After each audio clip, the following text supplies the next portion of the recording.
All right, welcome to the TLF weekly community Zoom call.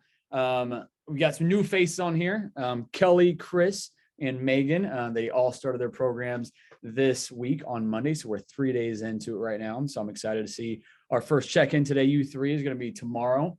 You'll receive that check-in prompt in your messages to upload your progress pictures, upload your updated weight first thing in the morning as well, and then that check-in questions, that check-in prompt there with about 8 or 9 questions on it.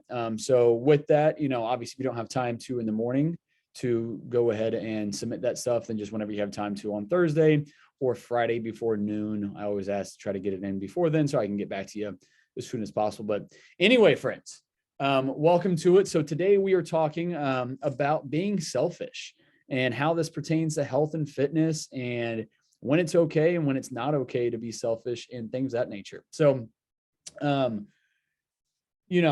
I kind of want to start this off is by saying that it's kind of same thing as what I put on my social media post the other day about this. I just did a little quick minute-long video about it, and we'll kind of dive into this a little bit more. But so ultimately, when it comes to, just looking at health and fitness, we have 3 options.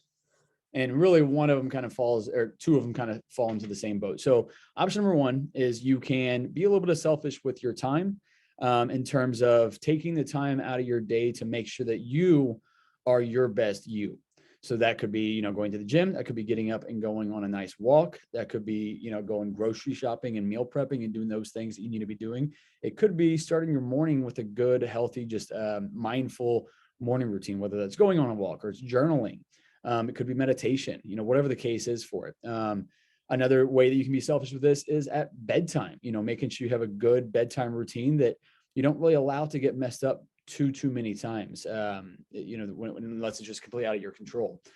So there's this selfishness that we can do with that. But ultimately, when you're doing those things, there's going to be much more beneficial for you and then everybody around you as well.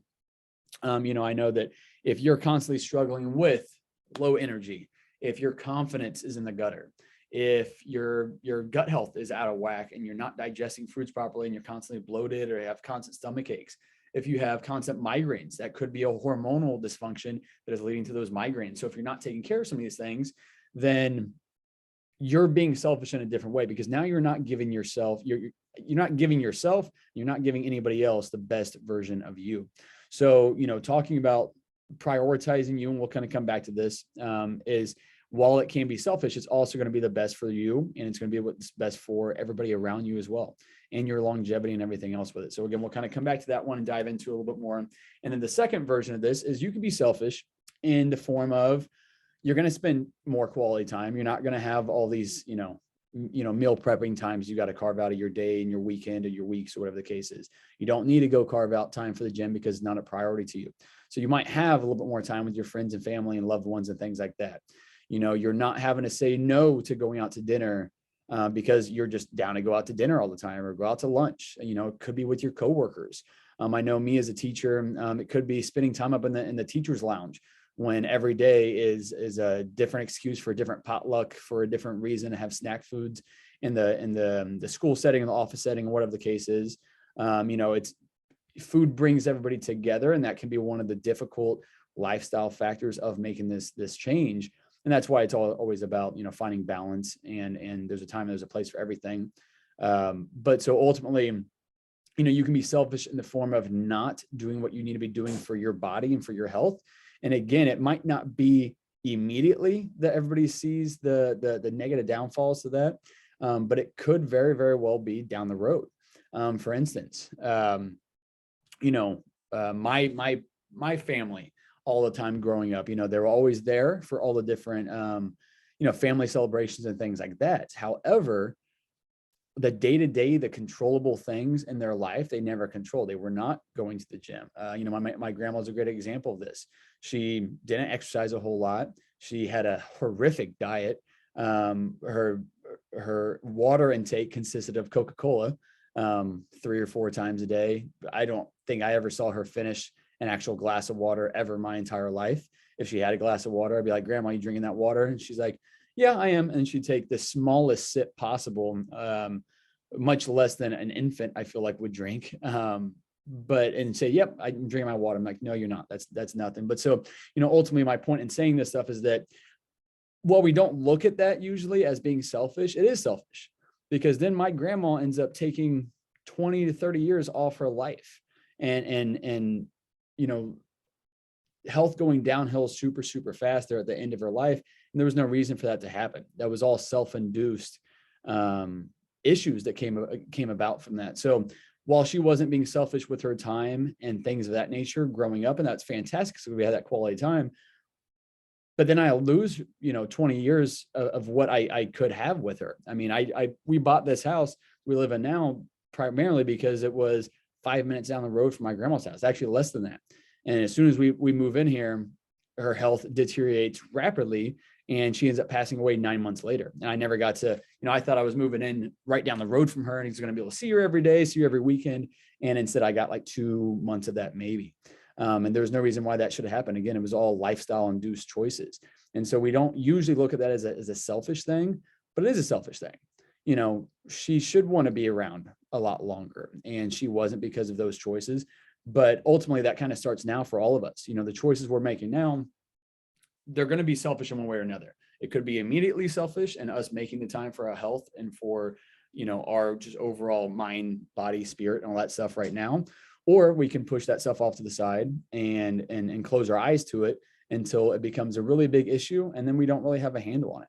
So, this doesn't need to be a super, super long Zoom call today, but ultimately it's about making the right choices. And it's okay to be selfish if that means you're going to give your best to everybody else. So I'll kind of pause there. Hopefully that's somewhat straightforward and understandable to everybody here. Does anybody have anything they want to add to that? Any questions at the moment before we talk about ways that we should be being selfish right now? It's kind of where I'm headed with this.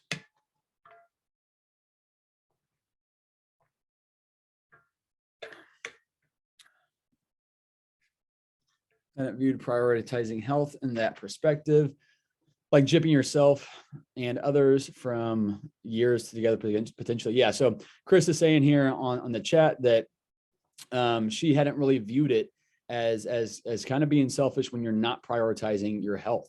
And so in this situation, Krista, we talked, last week we did a whole breakdown on Krista. So, but we can use her as an example again with this, is that she's got a couple little ones in her life. She's got some kids. And so do we want to sacrifice our quality time with them? Definitely not. Look, she's right there with them, but got them both there listening. That's fantastic. I'll try to watch my language with it. But so ultimately, it's important that Krista finds, carves out that time in her day, even if it's only a short amount of time, to make sure that mentally she's in a good spot, physically she's in a good spot. And again, it doesn't have to be a super long, drawn out amount of time, but just taking your time for that. Something to kind of go off of this. I just got back from a charity event for it's called the Giving Professionals. It's their first annual thing here in Kansas City, but they're going to kind of focus on a different charity each time. And so this first one was about breast cancer, and they had a whole panel of people that had breast cancer experiences, and then they had a panel of doctors and stuff like that on there. And one of the consistent things they talked a whole lot about was exactly what I'm saying right now, is they, some of them have a 2-hour morning routine in the mornings. Cancer made them think about, living in the moment, but taking just better care of themselves, taking better care of their mind, and not letting work or other life stresses that don't really matter a whole lot come into the way of their overall health. And so they took the time to prioritize that. And one of that, is stress. One of those women were teachers, and, she realized that she lived a massively stressful lifestyle. And so building out this morning routine of getting up before the kids, getting up before the dogs, even, or her husband, or whatever the case is, to have some quality time with herself. A lot of them talked about how much they journal and how that is truly therapeutic for them. Some of them might do yoga in the morning. Some went on walks in the morning, but ultimately they build out this routine for them so that they can be their best for themselves. So they can start their day off on the right foot. And that motivates them for the day, gives them the energy for the day, gives them that big win to start the day. And again, this doesn't have to be in the morning, but that's what it was for them. And so ultimately, these women had cancer at the time, and they were carving out time that it could be spent with other people, but they made sure to how to fit it into their day so that they could give themselves what they truly needed to be at their best with this. And then again, this comes back into everything else that we're talking about here. All the basic lifestyle habits that we're talking about here, it's sometimes hard because, for instance, with me in comp prep, like I've got to say no to seeing my friends and family sometimes more frequently because, I've got these goals with it. Now, we don't need to do that with a normal lifestyle, but we still got to make better decisions. You can still go out and enjoy that time with those friends, but that doesn't mean you have to partake in all the alcohol they're drinking. Doesn't mean you have to partake in all the shitty appetizers they're all eating and stuff like that. So it's about just being selfish and making the decisions that you need to make that are best for you and where you're going. I can't tell you how many people, are when they check in, they wanted that immediate gratification of whatever that meal was, whatever that drink was, whatever that activity was. But then they end up spending the next 7 days frustrated with how it was. Now, don't get me wrong, you shouldn't feel frustrated over one little decision. And you should give yourself a little bit of grace for a cheat meal. You should give yourself grace for a little bit of a slip up or mistake. But at the same time, when you're consciously making these decisions over and over again, and in the moment it sounds good, and that 5 minutes after you eat it or you drink it, it sounds good, but by the end of that night or the next day, you're constantly regretting it. And then you're making the same choice that very next day, or that same choice 2 or 3 days later. And so now you're being selfish in a whole different way because you're doing all this stuff, but now it's lowering your confidence. It's lowering your energy. It's making you more frustrated. You're more, temperamental or irritated with those around you, even though it's none of their doing. It's just your own, mental perspective, because what you're doing is not aligned with where it is you want to be going. So again, we just want to make sure that whatever it is that we're doing is putting ourselves in the best position that we can give ourselves or give our families and those around us the best version of us. For me personally, one of those selfish things that I tend to do is, control a good bedtime routine. I know that I got to be up at 6 a.m. to get either to the gym or to get started on TLF work before, my school day starts. And so ultimately I know that, hey, if I go to bed at midnight and I got to get up at 6 a.m., number one, that's not even 6 hours of sleep, because just because you're asleep from midnight until 6, you're still missing time in there. You're still kind of up throughout the night, even if you don't really realize it. So I might at best be getting only 5 hours of sleep that night. Well, I know that my best that very next day is not going to happen on 5 hours of sleep. I know that I'm not going to be best for, my workouts. I know I'm not going to be the best teacher I can be. I know that by the evening time, the following night, I'm going to have no energy to give to Nicole or Boss, my dog. And if I had kids, I wouldn't have the energy for that either. And then ultimately I'm shortchanging the people in my life that it means the most to me about. So I've got to make sure at nighttime I'm getting to bed on time. I'm trying to keep my routines in check with that. And at times, it seems inflexible, but I just know what all it is that I'm doing. It's got to be fueled by that sleep. Let's see. I got 2 comments on here that I'm going to stop and read here. So Brad said a big motivator for him is seeing his dad's health. I can't control what he does, but I can make sure I don't follow that path for myself. This is a huge one. And I know this. I know Brad. I know his dad. And I'm happy that Brad, you're using that as a vision of where you could possibly be headed. Again, I always like to say that we either become our parents or we become the opposite in spite of them. And in your situation, Brad, you can't control your dad's choices over the course of his life. You can't control what he's doing now. Hopefully you can be a role model in some sort of a way that you can make lifestyle changes, and maybe he can too as well. But ultimately you don't have control of what he's doing, but you have control of what it is that you're doing. And by you making the changes you have just over the past 5 or 6 months has put your life on a totally different trajectory than what it was prior to working with me on this stuff, which has been awesome to see. And I feel like now, now that you're about, 29, 30 years old, you're seeing the benefits of living a well-balanced lifestyle, not a totally restrictive lifestyle, not this lifestyle of working out 7 days a week, but just of balance. And in this amount of time, yes, you've had to carve out more time to make sure your foods are prepped. Yes, you've had to carve out more time to get to the gym. Yes, you and Lexi have had to change your sleep habits to try to, you might be cutting out a couple of hours of hangout time at night that you guys were getting when you stay up till midnight or 1. But now you're feeling well rested the next day. And then you can wake up and work. You can wake up and go to the gym. You can, go coach baseball afterwards and have the energy to do all that stuff, have the confidence to do all that stuff. And again, just realize that your body, overall mental health as well, has massively, massively improved just by the little bit of changes you've made so far. So that's awesome, Brad. Krista says, Megan and I were talking about what kind of sleep bedtime is Marcus giving each of us. What do you mean by that, Krista? Can you elaborate? What kind of bedtime I'm giving you?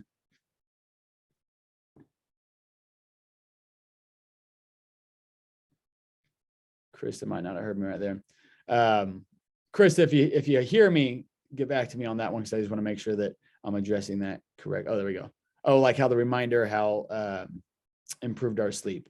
So just reminding you guys to make sure you're getting to sleep on time, making sure you have a good routine, and how that's improved your sleep. And then Krista, if you can kind of elaborate on that as well, is that once you get that sleep routine in check and you're actually getting an adequate amount of, 7 to 8 hours a night versus maybe 5 hours a night, how do you feel the next day? Do you feel more productive? Do you feel more successful? Do you wake up with a better energy? I know that whenever I only get 5 hours of sleep, I'm waking up and the only thing I can focus on that entire day is, when the hell is bedtime? When am I going to be able to get to my bed and go back to sleep? And if that's where my mind's at all day long, I'm likely not going to be very productive that day. It's not going to be a very successful day whatsoever. And again, if I'm going to the gym on 5 hours of sleep, I'm not going to be my best. That's usually when I'm going to get injured and have some sort of a tweak, because I'm just not going to be my best. Krista said, more patience with other people's kids and my own. That's a big one. Like we know, Krista is a teacher. So when you have lack of sleep, you're going to have less patience. You're probably not going to be as good of a teacher in that same situation. And again, with your own. And that comes back to managing stress as well. That's why I always talk about, sleep and stress being that top piece, that hierarchy of needs, because if those two things aren't in check, then the next thing that's going to fall is you're going to be making poor food choices. Because when we're stressed, when we're lack of sleep, which both of those means a raise in cortisol, we start craving more and more food when that happens. That's just one of those stress responses, generally, is what the case is. And then our food choices become very, very poor. And again, this is where, we all know what to eat, but in the grand scheme of things and in the day-to-day, life that we all live, stress and sleep and energy and all these things really make a big difference in terms of what food choices it is that we're making. So again, that's another reason why having your things meal prepped. Then if you are sleepy and you're tired and you're stressed out, if you still already have your meals all prepped, you're probably more likely to at least have a better chance of sticking to that stuff versus stopping at Chick-fil-A on the way home or whatever it is would be your maybe fast food vice or whatever the case is. But so ultimately, kind of like, I don't need to reiterate it a whole lot. And again, please throw in something if you guys have it, but just making sure that we're all going to be selfish in one way, shape, or form. It might not be feeling like that at the moment, but down the road, then it could very, very well build up into us that we've been stressful with our lifestyle because we haven't given our body and our mind and our soul and everything else what it needs. And then we just can't do our best for those around us. Not to mention, if we have little ones around us, they're seeing what we're doing. So now, because of our selfish decisions to not be active, to not, move our bodies, to not eat the right foods, to not drink our water, to not get good, adequate sleep, our little ones around us are seeing that, and they're going to do the same exact things that you're doing. So, something I always like to say to clients, especially like on a consult call, is, if you had a 5-year-old kid, when they're 25 or 30 years old, what do you want their life to look like? Ideally, would you say that you want your 5-year-old kid when they're 25 or when they're 35 or when they're 45, would you say your ideal life for them is to go work a 9-to-5 job, maybe that they don't like, maybe that's sedentary, or maybe a job they do like, whatever the case is, but then they come home and they sit on the couch from 5 o'clock till 10 o'clock, they go to bed, they do it all over again.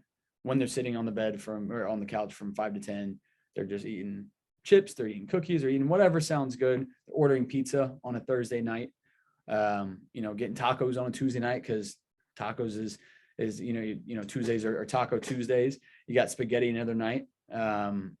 Maybe they are skipping meals all day long, or they're eating other processed junk on the go because, they had to get McDonald's in the morning for breakfast or for lunch because they didn't have the right food spread. Is that the vision that you have for your children? And if you don't have children yet, Brad, you don't have a child yet. I don't have a child yet either. So maybe this is easier said than done. But ultimately, I think when I do have a child and I have that same exact thought to myself, what do I want this kid to be like when he's 25 or 35 years old? Okay, well, if I'm not emulating those habits that I would love to see in them, how are they going to get there then?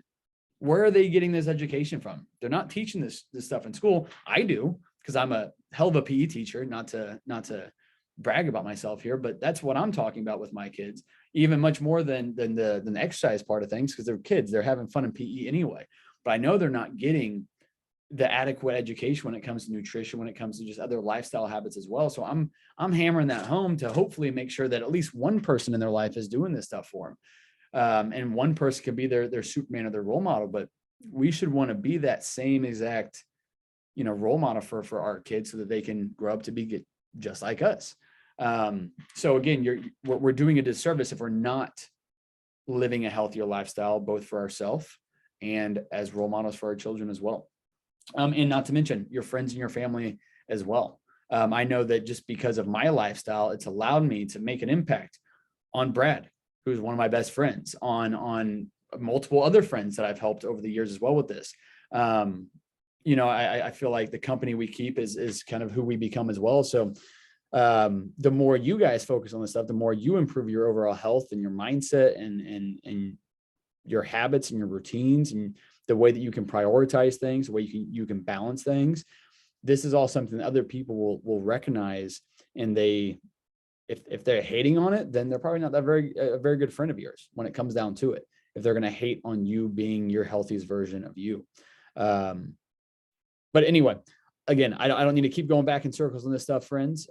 That's really what I wanted to talk about today is you have the choice to be selfish. So make sure you're doing the one that's, going to lead you down a better road. That's going to leave everybody else around you in better spirits as well. But does anybody have any questions, any comments on this? If you don't have any comments on this, I'll give you, probably got about 15 minutes left anyway, if we want to use that time for any sort of Q&A. So if you have any questions, any comments, like I said, I've got Megan and Kelly and Chris on here. So, you guys being 3 days in, if you have any questions, any struggles with your first week, shoot. And if not, then no worries.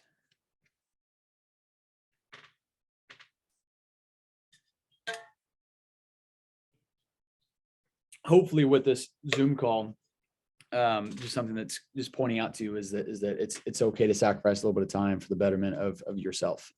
You got to put yourself first. That's the reason why on airplanes, they say, put your, those drop down masks come down, put yours on first so you can help those around you. If you're, if you're a really, really busy, awesome mom and you're working your ass off to make sure your family is served well, but you're not doing that for yourself, who's going to end up suffering the most? You are. And then those around you are going to be like, Mom, why can't you do this stuff for me? Well, because now I'm having to take care of myself in a way that I should have been doing all along. So it's tread that water, try to put yourself first, have those conversations that are really important to you. And we always talk about this as well is making sure that you're communicating these things as well. Whenever you're making a lifestyle change, like I said, I've got 3 new people on here. You're making a lifestyle change. The best thing you can do is communicate the importance of why you're making these changes, communicating what needs to be done to your spouse, to your significant other, to your children, to your parents, to your friends, things like that. Because again, if you're not communicating these things up front, then they might have no idea, or they might not think you're really that serious about whatever it is. And so if you communicate your seriousness with this and why it's important, again, if they truly care about you, they will do their best to support you in whatever that way that looks like for you. Looks like Kelly has something on here. Fitting time for working out has been hard. I live in the car. Once I get home from work, I've had to cut around the driving to fit time for me. Kelly, what are you doing? What's your job again? And then what are you doing in the car when you're saying that you're driving around a lot? Michelle, thanks for being here. Oh, driving kids around. Michelle, also just really quick, I saw your message. I'm going to get back to you shortly. Michelle had some great questions and some feedback on her 10-day check-in message that she got today. So I'm excited to kind of get back to you with that, Michelle. So I'll talk to you soon. But Kelly, you're saying, oh, it's driving kids around. I'm sure to activities, practices, games, all that good stuff. So yes, again, you're 3 days in right now. This does not have to be perfect. That's one of the biggest reasons why people fail, especially on the early side, the early stages of them making changes. They feel like, especially with this plan, I'm giving you a workout program, I'm giving you a diet plan, I'm giving you supplements. I'm saying, hey, try to get X amount of water in. I'm saying, hey, try to get X amount of sleep in. It is a lot of stuff to change all at once. Ideally, you have one or two of these things already kind of nailed down when you come to me. But if you have 0 of these things down, I don't expect you to get 5 out of 5, nail on the head the very first day or the very first week or the very first month, maybe not in the very first year. Some of this stuff takes a long time to build at.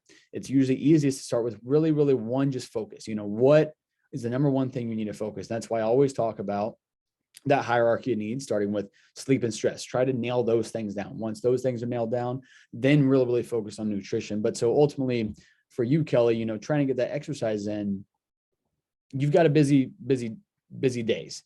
You've got a rental party business and you've got, kids activities and stuff like that. So one thing I would recommend then is, let's say you go drop off, and I don't know your kids' names yet and their ages and all the stuff that is they're doing. But let's say you're able to drop them off. I don't know if you stay at practice or if you go run errands or do something else. If you can, if you're going to drop them off anyway, if you're not an active participant in whatever it is they're doing, drop them off, go to the gym, drop them off, go on a walk. If you're at a soccer field, walk around that soccer field. Don't just sit in the stands and watch, walk around the soccer field and watch.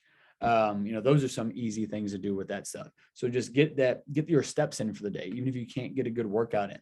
I always say, if you can merge your kids with your own fitness. So if you're doing home workouts, hey, Jimmy, Johnny, come do this workout with me. Now, if they're high school age, they might say, no, Mom, I'm not going to do that. And if they're high school age, well, then they're going to have their independent time anyway. So then you're going to have all the time that you kind of need to kind of build that into it. But again, it's just a matter of figuring out, okay, this is what my week looks like. Usually most people are going to have at least 1, if not 2 days off from work of some sort. That might be filled with sports. I know for me, that was always filled with sports. But again, if you're at a sports environment, get up and get your steps in then. If you can't get an actual workout in, just get up and get your steps in. That's a hugely underrated, undervalued act of exercise. Get your steps in, go on some walks with that. Again, get some walks in. If you got young ones, have them go on walks with you. I don't know how easy that is, but again, if they're young enough, just make that a part of what it is they're doing. And again, that's why all this stuff, the earlier you can with kids and stuff like this, is build into it. This is how we eat. This is what we do. We move our bodies. We get good sleep. These are all just normal things. If they don't do it for the first 8 years of their life, and then you're like, hey, let's go do a workout. Hey, let's only eat, let's eat a bunch of veggies for dinner, and you've never made them do it before, they're going to want to punch you. They're going to be upset. They're going to be like, why are you throwing all this stuff at me? That's why some PE teachers, they want to do fitness testing starting in 3rd and 4th and 5th grade. That's fantastic. I start with kindergartners because I want them to not think that fitness is super, easy and small little games and stuff like that. And then all of a sudden 3rd grade hits and we got to go run the mile. No, I want my kindergartners to run the mile. So when they're in 3rd grade, they're beating those those old 3rd graders times, and they know what to expect. They know how to push their bodies. So again, the earlier we can instill a lot of these habits and these mindsets and these routines in our life, the easier it is for them to maintain that going on into their own. And then you don't even have to worry about them getting the exercise because it's part of what they do. It's part of how they already live their life. And then you know what? When they are 25 and they are 35 years old, you have helped shape what they envision the rest of their life doing. So it's not going to be nearly as hard. Megan, you said I'm waking up an hour earlier each day and it's already making such a big difference. That's probably helping you get a lot of stuff done. It's helping you maybe hopefully give you some quiet time in the morning to kind of get your mind right for the day. I always love getting up early in the morning as well myself.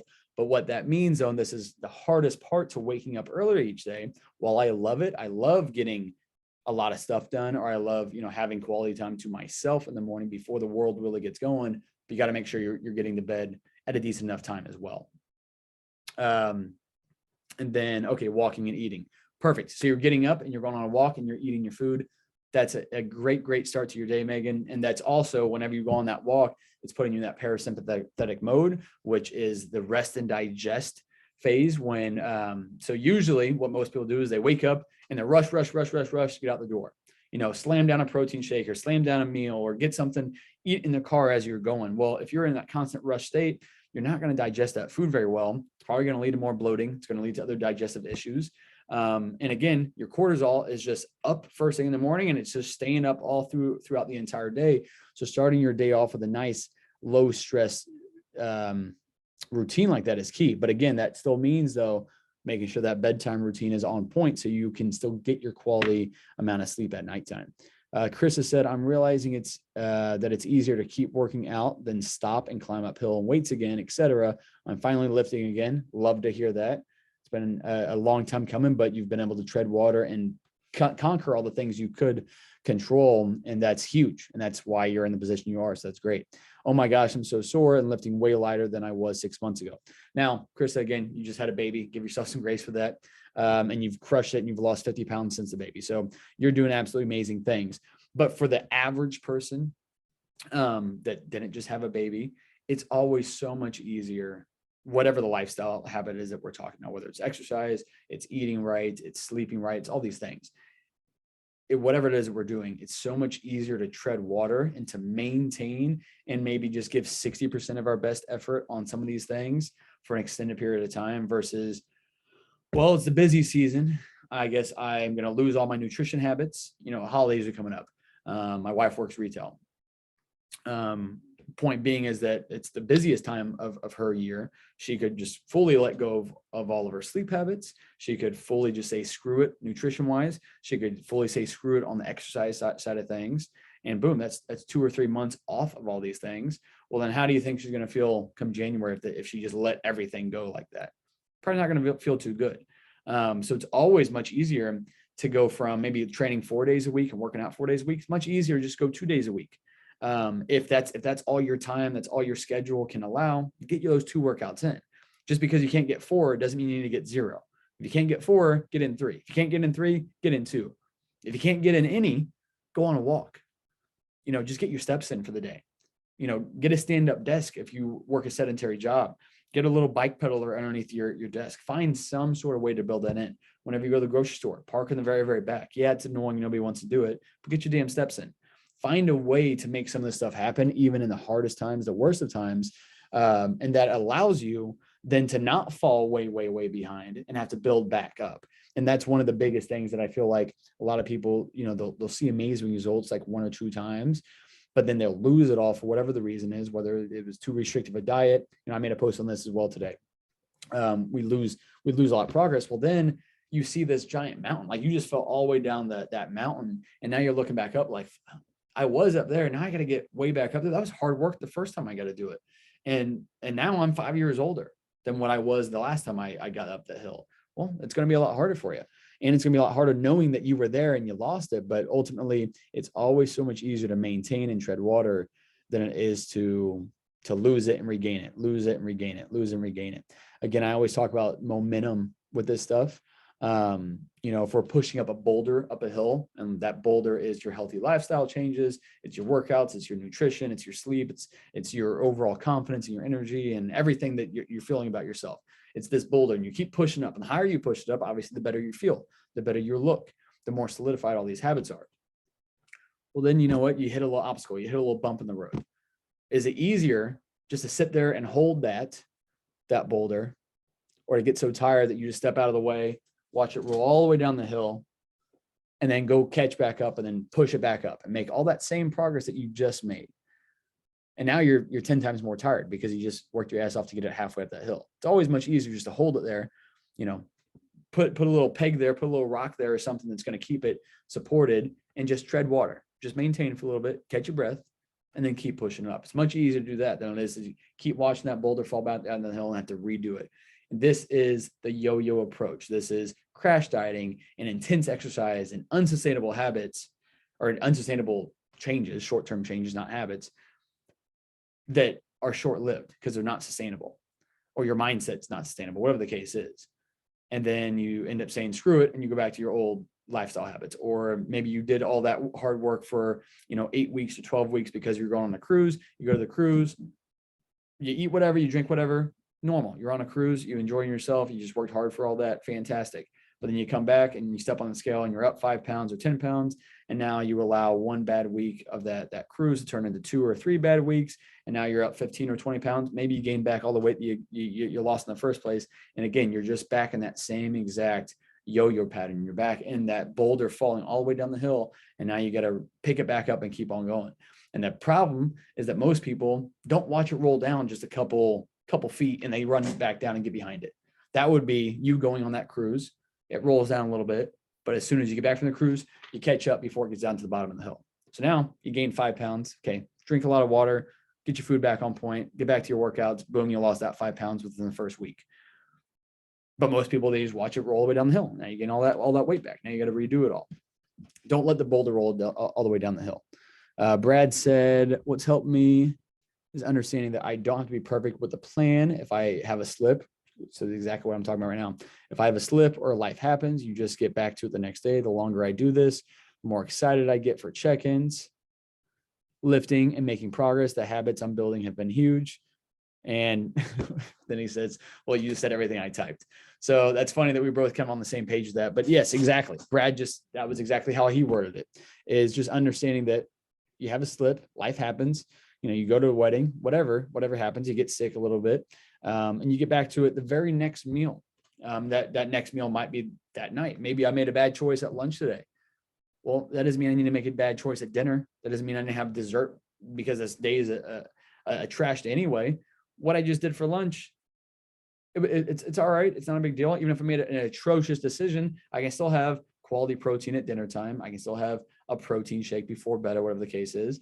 And then you know what? It's not that much damage. The next day I might be up a pound. I might be up 2 pounds, whatever the case is. I still drank all my water that day. So it's lessening that damage, lessening that bloat. Whereas if I screwed up at lunchtime, then I say, well, I already messed up at lunch. I might as well go have whatever the hell I want to for dinner time. I might as well have a couple drinks tonight as well on top of it. Okay, well, instead of being up 1 or 2 pounds and then locking back in that next day, now you're up 4 or 5 pounds. And then you have an even bigger mental obstacle to overcome. Now, instead of 1 or 2 pounds, now it's 4 pounds. And now you have to make the decision, well, do I lock back in or do I say, screw it today, and I guess I'll just start back on Monday? Okay, well, again, now you're letting that boulder roll all the way down that hill instead of stopping it where it is and then pushing it right back up. So Brad, thanks for that insight. Anyway, friends, don't want to beat a dead horse with this. I think I've hit it from every angle I can and reiterate it in as many different ways that I could. But hopefully this has been helpful for everybody. I'll give everybody a chance if you have anything else, any other questions pertaining to this or another topic. Also, big shout out to Lexi, which is Brad's wife, who helped me decorate my wall back there behind me. It's a little bit different than what it was. She's got this banner. If you need any if you have any graphic design needs, Solely is part of this group as well. And he does awesome graphic design work. He did that. It's on all the new merch as well, which will all be the only time I'm going to put it on sale, at least up until this time, is going to be on November 6th at that lift party. I've been sending out information on that stuff. Very, very excited for it.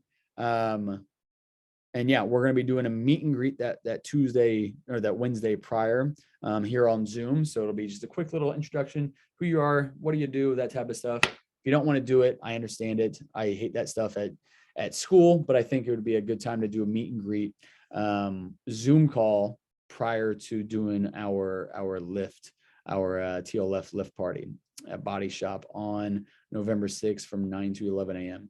But anywho, friends, that's my last thing about that. Have a great rest of your week. Remember, it's check-in day tomorrow. Get those things into me, and let's have a great weekend. All right. See you, everybody. Thanks for being here, Chris.